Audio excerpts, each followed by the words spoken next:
Text to Ellie. God, creation, and spiritual heaven. John. Hi honey, how are things going with you guys lately?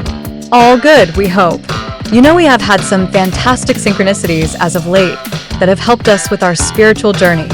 First, I saw Robert Monroe on YouTube the other day talking about his out-of-the-body experiences, and I realized that I only had 2 of his 3 books, and so I decided that I would get his 3rd one, which he wrote 1 year before his death to complete his book collection on my bookshelf. So I ordered a copy from Amazon, and it arrived in the next few days. And I was intrigued to find out that they had banned the last page for 30 years because of the content. Basically, the book proves that we all have souls, and that we carry on in other lives or incarnations on the earth, and we finally leave to go on to other dimensions after we get bored of our earthly experiences, which goes against the current and/or popular beliefs of today in both science and spirituality. Then, as I was researching, I came across the physics guru Feynman, who reiterated my burning interest or curiosity, as he said that he didn't like the term OBE, as he believed that we don't have out-of-the-body experiences because there is no such thing for we are one with the universe, so it is not possible.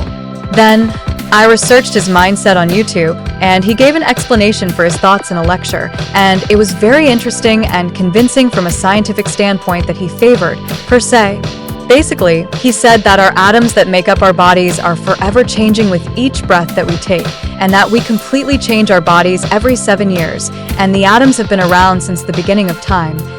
Or created in star fusion, he said that we are not spiritual beings because we are human beings that are part of the universe experiencing itself. Further, that the you inside all of us is a verb, not a noun, and that we are happening and not souls.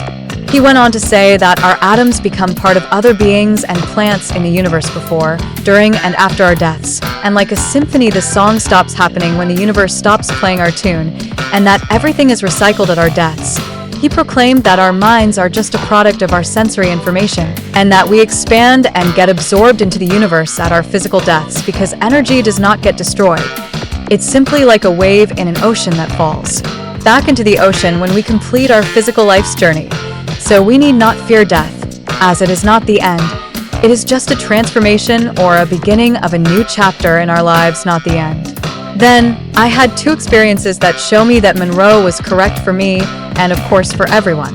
Basically, I was inspired to create some country songs on my keyboard for our YouTube channel, and I called them Country Joe Part 1 to Part 4, and I thought nothing of it.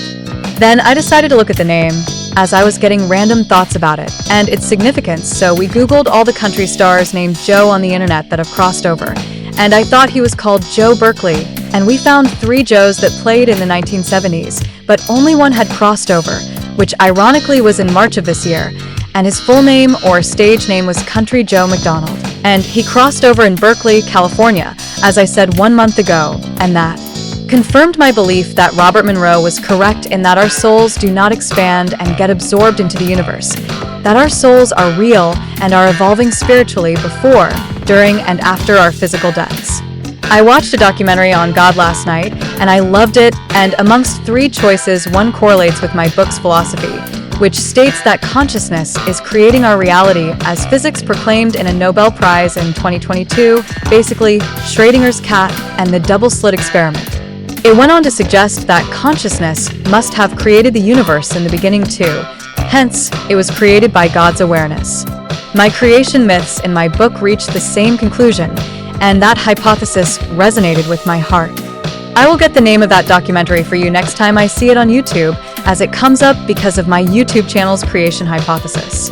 It gave 3 hypothetical reasons for creation from Willow, that is a quantum chip in a quantum computer that uses qubits, not bits. Basically, it said that the universe was one of many infinite parallel universes and 1% creates life, so you don't need a god or a creator. The other suggested that at the subatomic or quantum level that time is not linear. So the universe created itself from what we in a linear universe call the future, which also rules out a prime mover or a god. And finally, as I said above, and this correlated with my book, that the universe isn't there until it is observed by consciousness, humans, or a measurement. So the fabric of the universe itself was created by God's awareness observing itself or its potential. I also believe that be it through quantum mechanics timelessness or reality's precognition that God through us is self-actualizing eternal matter or spiritual heaven, which also correlates with my book's conclusion, and the feeling that I have in my heart. Take care, guys. Lots of love, Joan.